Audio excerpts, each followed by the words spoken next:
한 주간 있었던 부동산 뉴스를 한번 정리해 드리도록 하겠습니다. 8% 급락했던 주식시장 여파가 부동산의 패닉셀링을 일으킬까? 뭐 그럴 일은 없다라는 게 이제 기사인데 이건 아마 뭐 많은 분들이 이제 동감을 할 겁니다. 이제 물론 이제 주식 기반으로 무언가를 생각하시는 분들은 뭐 패닉셀이 올 거다라고 생각하실 수도 있지만 실제로 부동산 투자를 하거나 아니면 내가 실제로 지금 실거주를 하고 있어. 1주택자 실거주야. 그러면은 주식이 빠지든 말든 내가 그럼 집을 이거 팔아가지고 뭐 어떡할 거냐라고 생각하면은 이거 집 팔아가지고 내가 지금 뭐 훅 빠져버린 삼성전자에 뭐 올인할 수 있는 것도 아니고 그리고 이걸 지금 팔린다는 뭐 보장이 있는 것도 아니고 그리고 우리 애랑 지금 잘 살고 있는 집을 팔고 갑자기 월세로 가가지고 이걸 뭐 돈을 굴릴 것도 아니고 그래서 실질적으로 부동산이라는 것 자체가 잘 움직일 수 없는 자산이기 때문에 이게 아주 시장에 어떤 뭐 바로 즉각적인 영향을 줄 거라고 보기는 좀 어렵고요. 반대로 공포감이 이제 실제로 이제 금융시장의 어떤 붕괴를 일으켜가지고 야 이제 세상이 정말 다시 한번 그 금융위기처럼 뭐 엄청난 충격파가 오겠구나라는 생각이 든다면 이게 장기적으로 영향이 뭐 생기겠지만 뭐 그 정도가 아닌 어떤 단기적인 어떤 충격 정도로 다시 좀 공포감이 잠잠해진다면은 뭐 그냥 뭐 이렇게 넘어가는 거죠. 이게 부동산의 어찌 보면 장점인 건데 이거를 무시하고 이게 금융자산처럼 같이 움직일 거라고 생각하시면은 그러면 부동산 투자를 왜 합니까? 아무것도 안 하는 거죠. 자, 아파트는 서울에서 사야지 하면서 외진 서울 아파트 매입 비율이 계속 늘어나고 있다. 그래가지고 최근에 이제 물론 데이터가 보면은 6월 데이터입니다. 그래서 지금은 약간 소강 상태라고 보시면 돼요. 왜 그러냐면 지금 7월 달은 사실 너무 더웠어요. 너무 덥고 원래 비수기입니다. 물론 비수기여도 거래가 좀 될 때도 있어요. 막 폭등장 때는 이 34도가 넘는 이 폭염을 뚫고 사람들이 막 집을 삽니다. 근데 지금은 그 정도까지는 아니고 왜냐면 단기적으로 또 상승한 지역들도 많기 때문에 살짝 조금 뭐 주춤하는 느낌이라고 보시면 되지만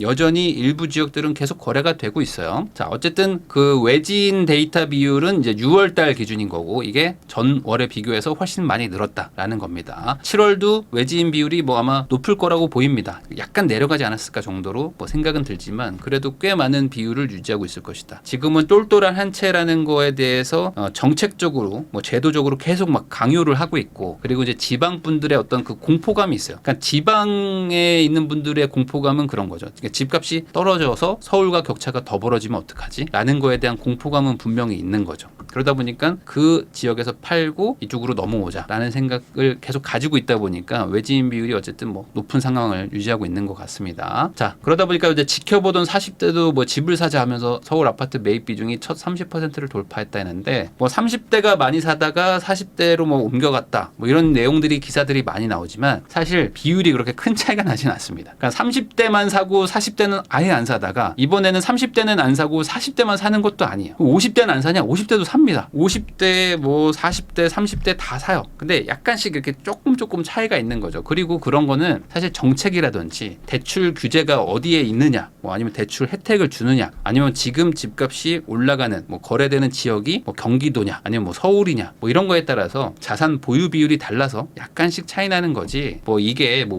50대가 되면 집을 절대 안 사고 60대는 집을 팔기만 하냐 뭐 그런 것도 아닙니다. 이 데이터를 보면은 60대인데 집을 사시는 분들도 있어요. 그러면 이제 어떤 분들은 야, 큰 집 팔아가지고 작은 집 사는 거 아니냐 뭐 이렇게 생각하시는 분들도 있는데 뭐 데이터를 보면은 뭐 그거에 대한 아주 디테일한 데이터까지는 없기 때문에 뭐 알 수는 없지만 뭐 제가 봤을 때는 뭐 이런 분들도 있겠죠. 그러니까 큰 집을 팔아가지고 작은 집으로 가는 분들도 있지만 반대로 얘기해가지고 작은 집에서 살다가 큰 집으로 이사 가시는 분들도 있을 겁니다. 그러니까 결국에 이 부동산이라는 것에 대해서 뭐랄까요? 그 10억의 집을 가지고 있는 분이 뭐 4억의 집으로 줄이고 6억을 현금을 만들어서 뭘 하겠다라고 생각하는 고령층은 저는 그렇게 많지는 않다고 봐요. 왜 그러냐면 한국 사람들의 그 어떤 심리나 이런 것들을 봤을 때 집을 줄여가는 공포감이 엄청나게 크거든요. 그러니까 면적은 줄일 수 있습니다. 근데 금액을 확 낮춰가지고 갑자기 잘 있는 집을 팔아서 한 4억으로 줄여. 그리고 현금 6억을 확보해가지고 이걸 갑자기 주식이나 뭐 코인이나 뭐 배당주를 갈까라고 생각하기에는 쉽지 않다. 차라리 그 돈으로 6억어치 한 집을 더 사가지고 거기서 월세를 받아야지 라거나 아니면 지금 있는 10억의 집을 월세를 주고 나는 그냥 조금 경기도로 빠져가지고 월세 살아야지 라고 생각하시는 분들이 더 많을 것이다 라고 저는 생각을 합니다. 자, 더 오르기 전에 사자 해서 서울 첫 내 집 마련 26개월 만에 최대. 그러니까 이런 데이터들도 뭐 그러니까 내 집 마련을 하는 분들이 이제 생애 최초를 했던 게 뭐 없었던 건 아닙니다. 없다가 갑자기 늘어난 것도 아니고 뭐 좀 늘긴 늘었죠. 늘긴 늘었지만 이거는 거래량이 늘어나니까 당연히 생애 최초도 늘어났다라고 보시면 됩니다.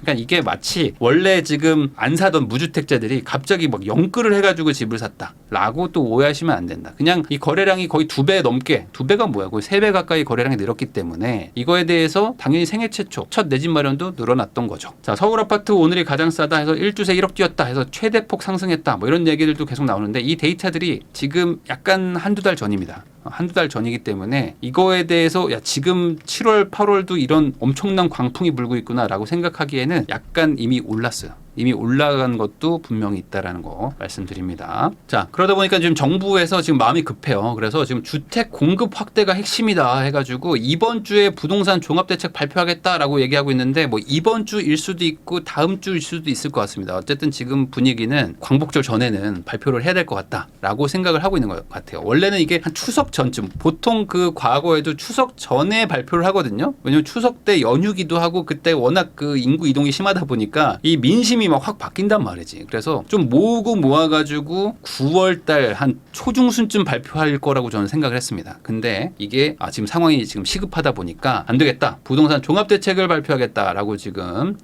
선포를 한 상황이고 뭐 늦어도 다음 주 초에는 나오지 않을까라고 생각을 합니다. 자, 그러면 여기서 뭐 어떤 게 나올까? 여러 가지 지금 얘기들이 있는데 이게 정확하다고 볼 수는 없어요. 그리고 지금 카톡으로 막 썰들이 돕니다. 어디서 뭐 받아서 공유해요라고 하면서 자기가 만든 것들 막 공유하고 자기 희망사항을 막 적어가지고 막 공유하고 하시는 분들이 있는 것 같은데 제가 조금 그래도 좀 신뢰가 할 수 있는 그런 데이터를 들은 거랑은 약간 좀 다르더라고요. 어쨌든 보면은 인허가 지연을 없앤다고 해가지고 이제 주택 공급 시급한 정부가 통합 심의 같은 걸 막 한다 하는데 지금 제가 봤을 때 이 통합 심의라는 게 물론 뭐 중요하죠. 안 하는 것보단 100배 낫습니다. 그렇지만 이렇게 해가지고 지금 잘된 케이스를 보기가 쉽지 않다. 잘된 케이스가 별로 없어요. 이게 지금 뭐 서울시에서도 그렇고 지금 전반적으로 인허가 많이 줄여주겠습니다라고 했다가 아예 진행도 안 되는 곳들도 많다. 그래서 항상 또 공무원분들 열심히 하시지만 이게 통합 심의한다는 거는 결국에 내가 너한테 혜택을 줬기 때문에 너네도 좀 내놓는 게 있어야 되지 않겠니?라고 하면서 뭐 공공 기부를 좀 한다든지 아니면 뭔가 공공성을 좀 띄워야 된다라든지 아니면 뭐 주변과의 어떤 위화감을 좀 조성하면 안 된다든지 약간 이런 요구들이 들어가기 시작합니다. 그러면은 이 조합이나 이런 데서 받아들일 수 없다라고 하면서 이게 또 평행선을 달리는 경우들도 많아요. 그래서 안 하는 것보다 분명히 맞지만 이게 대책으로서의 어떤 대단한 영향을 미치기가 지금 쉽지는 않을 수 있다. 거기다 이런 얘기가 있습니다. 자, 그러다 보니까 이제 강력한 카드를 하나 꺼내겠다 해가지고 이제 서울 그린벨트 해제 카드. 그래서 이게 예전에 그 MB 정권 때 세곡동, 내곡동, 자곡동 뭐 해가지고 사실상 그린벨트라고 돼 있긴 하지만 그냥 비닐하우스 그냥 단지입니다. 여기가 그린벨트라고요? 라고 할 정도로 뭔가 그냥 낙후된 농촌 지역 같은 그런 곳들이 그린벨트로 지정돼 있는 곳들이 생각보다 많습니다. 그게 무슨 소리냐면은 이게 그린벨트 하면은 그냥 그 뭔가 청계산 뭐 아니면 무슨 뭐 그냥 뭐 대모산 뭐 이런 뭐 관악산 뭐 이런 산을 떠올리시는 분들이 많은데 실제로는 그냥 그린벨트라고 돼 있긴 하지만 다 그냥 사람 사는 동네고 뭐 양계장이 있고 뭐 이렇습니다. 근데 그런 곳들을 이번에 그냥 확실히 그냥 택지직으로 조성을 해가지고 아파트를 공급하면 어떻겠느냐. 왜냐면 그런 지역들이 대부분 서울에 딱 인접한 지역들이고 이 지역들이 또 지금 땅값은 싸죠. 그린벨트니까. 그러니까 이런 데를 잘 수용을 해가지고 공급을 하면은 좀 저렴하게 공사비 오른 거 이상으로 택지 비용을 좀 낮춰가지고 좀 저렴하게 공급하면서 대규모로 할 수 있으니까 여길 좀 풀어볼까라는 카드를 지금 준비하고 있는 것 같습니다. 근데 이게 조금 애매할 수도 있는 것 같은 게 지난 정권 말기 때 공급을 많이 해야 되겠다. 공급 부족합니다라고 하면서 많이 지정을 했습니다.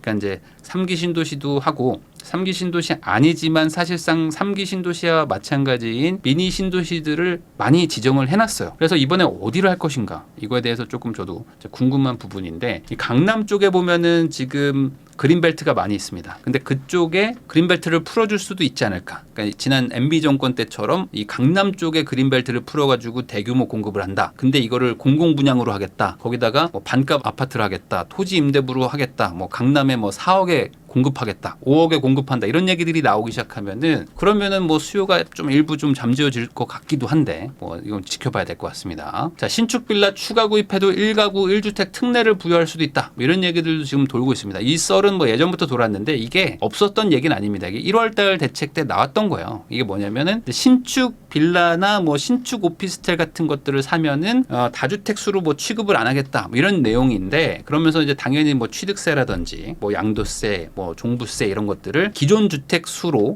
인정해주겠다 뭐 이런 겁니다. 근데 여기가 좀 애매합니다. 왜 그러냐면 이제 1가구 1주택 특례 같은 거를 주겠다. 그러니까 이미 1주택자인 사람한테 이걸 사라고 하는 거거든요. 근데 여러분들도 한번 생각을 해보면은 만약에 이 정책이 진짜로 한다면 내가 1주택이에요. 1주택자인데 갑자기 빌라를 사라는 거야. 여러분들 한번 잘 생각해 보세요. 내가 1주택자입니다. 근데 빌라를 사래. 그러면 빌라를 사는데 신축 빌라를 사라는 겁니다. 그럼 이 신축 빌라가 공사비가 겁나 비싸겠죠? 지금? 이 빌라가 절대 싸지가 않습니다. 공사비는 빌라나 아파트나 다 올랐어. 그러면 1주택자 가뜩이나 지금 마음도 그렇게 뭐 멘탈이 센 사람들이 아닌데 신축 빌라를 사래. 근데 빌라 전세 사기가 막 난리 났다는 거잖아.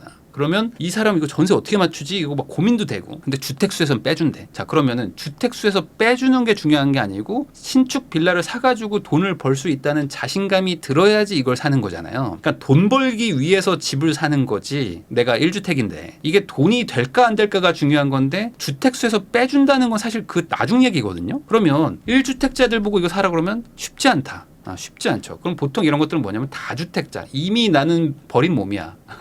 이미 나는 주택이 한 3개 있어. 아니면 이미 나는 뭐 오피스텔 뭐 분양권도 하나 있고 뭐 그냥 아파트도 있고 뭐 이래. 근데 어차피 나는 얘네들 처리 못하면은 세 채나 네 채대나 똑같은 사람일 수도 있잖아요. 그런 사람들. 이미 멘탈이 좀 강한 사람들이 그래? 신축 빌라 중에서 이런 걸 만약에 해준다고 하면은 고르고 골라가지고 잘 골라가지고 야 이거는 한번 해볼만 하겠는데? 아니면 어떤 분들은 야 이런 정보가 있다고? 이런 정책을 한다고? 그래? 그러면 한번 도전해볼까? 정도의 조금 그 각오를 하고 들어가는 사람들도 있겠죠. 근데 이게 지금 1주택자들만 만약에 해준다면은 그러면은 저는 이게 효과는 미비하지 않을까. 라고 생각은 좀 듭니다. 거기다가 이제 종부세 특례를 해준다고 하는데 이 종부세를 1주택자가 종부세 엄청 많이 내려면은 한 30억 넘어야 돼요. 그럼 30억 넘는 아파트를 가지고 있어. 근데 빌라를 사라는 거야. 빌라 사지 않을래? 제가 왜요? 너 종부세 좀 특례 저 종부세 어차피 많이 안 나오는데요. 빌라를 해봐 5억밖에 더 해? 이거 사가지고 종부세 얼마 나오는데요? 라고 하면은 애매할 수도 있는 거죠. 그래서 이렇게 하면 안 되고 제가 봤을 땐 다주택을 풀어주든지 아니면은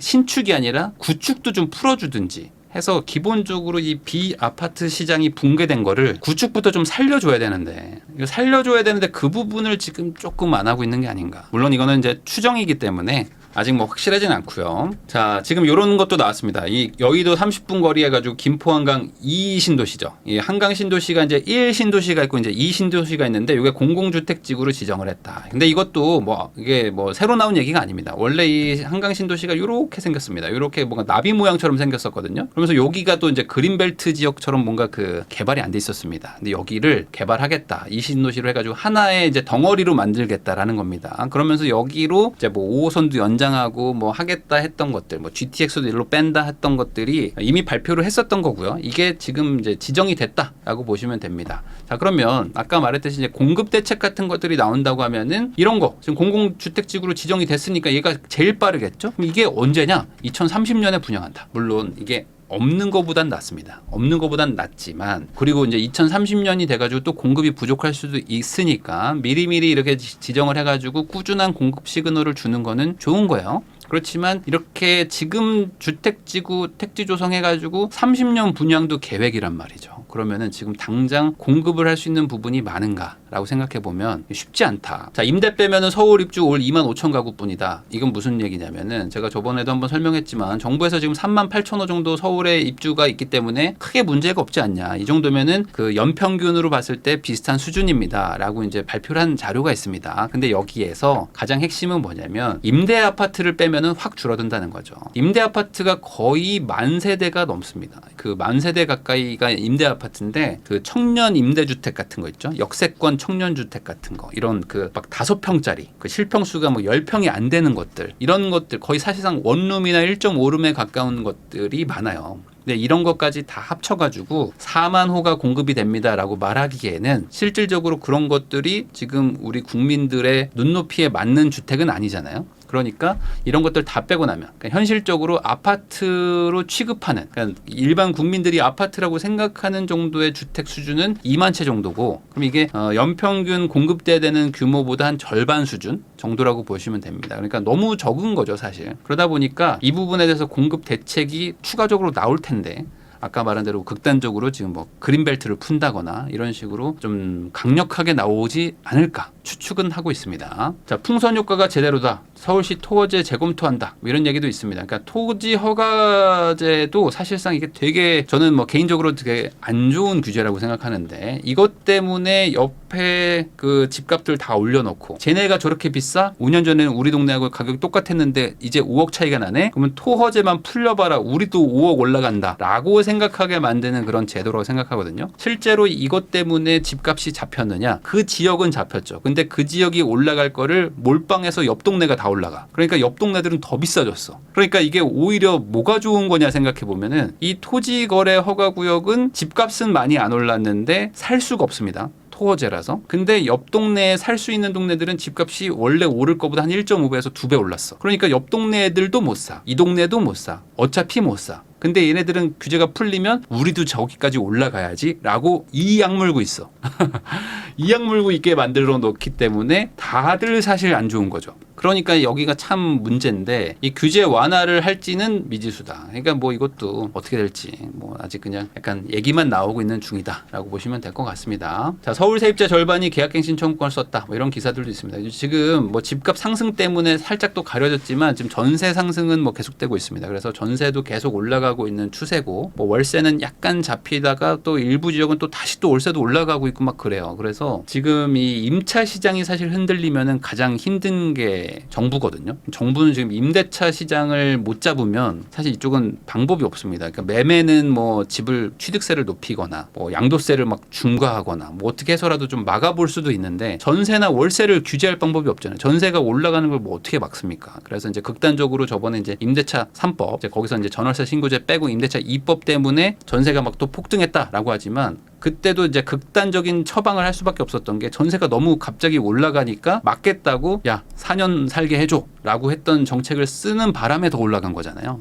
임대차 시장은 실수요 시장이기 때문에 이쪽이 상승하기 시작하면은 막는 게 참 힘듭니다. 근데 지금 상황은 지금 세입자 절반가량이 계약갱신 청구권을 쓴다는 거는 2년 전에 계약했던 금액 대비 지금 새로 계약하려니까 플러스 알파를 줘야 되는구나. 이 부분 때문에 추가로 2년을 더 연장하는 거죠. 그럼 이분들이 이제 앞으로 공급이 많이 돼가지고 2년 더 살고 26년에 재계약할 때는 전세가 딱 잡혀 있으면 문제가 없는데 이 2년 사이에 공급이 많이 없다. 그러면 이제 더 올라가겠죠. 이제 플러스 알파가 아니라 알파에 알파를 더 붙여가지고 이제 계약을 해야 되니까 이제 못 올려줄 수 있고 그럼 반전세로 가거나 아니면 지역을 좀 경기도 외곽으로 빠지거나 뭐 이런 식으로 가야 됩니다. 면적을 줄이거나. 그러니까 이게 뒤로 미루는 효과는 있지만 시한폭탄을 제거하는 것은 아니다. 뭐 이런 식으로 생각하시면 될 것 같아요. 그러니까 지금 정부가 뭘 해야 될지 어떻게 해야 될지 손쓰기가 참 쉽지 않다. 그러다 보니까 정부에서 지금이라도 이거 폐지하자. 왜냐면 이걸 놔두면 결국에 또 터지니까. 왜냐면 이게 시한폭탄을 뒤로 계속 미루는 건데 지금은 미룰 수밖에 없죠. 그렇지만 지금이라도 이걸 없애놓으면은 사회적 혼란은 크겠지만 그래도 내년에 재계약하는 사람들, 내후년에 재계약하는 사람들은 막을 수 있지 않냐. 그러면은 시장에 좀 수요가 갑자기 몰리거나 갑자기 없어지거나 이렇게 약간 좀 시장을 좀 왜곡하는 것들을 좀 막을 수 있다라고 생각해서 폐지하자는 얘기도 계속 나오는데 반대로 이거 폐지하면은 시장의 혼란이 더 커질 것이다. 그래서 2+2가 아니라 2+1으로 바꾸자 뭐 이런 식으로 일부 보완을 하자라는 얘기들도 나오고 있는데 그게 지금 잘 될지 모르겠어요. 그러니까 지금 국회 통과가 또 불투명하고 이 부분에 대해서 또 합의를 해야 되는데 여야 사이가 안 좋죠. 안 좋기 때문에 통과가 안 될 것 같아. 그러다 보면은 이거는 다시 또 이제 쳇바퀴가 돌아가는 겁니다. 이제 4년짜리 쳇바퀴가 계속 돌아가는 거죠. 그럼 4년 뒤에 또 한 번의 이런 또 사회적 또 불안이 생길 수도 있을 것 같고 그 사이에 또 공급이나 이런 것들이 또 아구가 안 맞으면 진짜 이거는 못 막는 상황이 생길 수도 있고 반대로 또 급등했다 급락할 수도 있고 그러니까 이게 예측이 좀 어려워지는 상황으로 가는 겁니다. 그래서 이런 내용까지 지금 한 주간의 부동산 뉴스였는데 결국에 핵심은 이제 부동산 대책이 나온다. 근데 그 대책이라는 게 과거처럼 세금 규제 뭐 아니면 뭐 대출 규제 이런 쪽으로 갈 것인가 아니면은 공급 위주로 갈 것인가. 그러면 제가 봤을 때는 후자 공급 위주의 대책을 발표하는 게 그래도 시장 왜곡을 좀 막을 수 있을 것 같긴 한데 그럼에도 불구하고 대책을 공급만 내면은 당장의 어떤 그 상승세를 또 꺾을 수가 없기 때문에 이게 지금 정부의 어떤 딜레마일 거고 이걸 어떻게 해결할지는 뭐 대책이 나오면 그때 가서 또 다시 한번 평가를 해보도록 하겠습니다.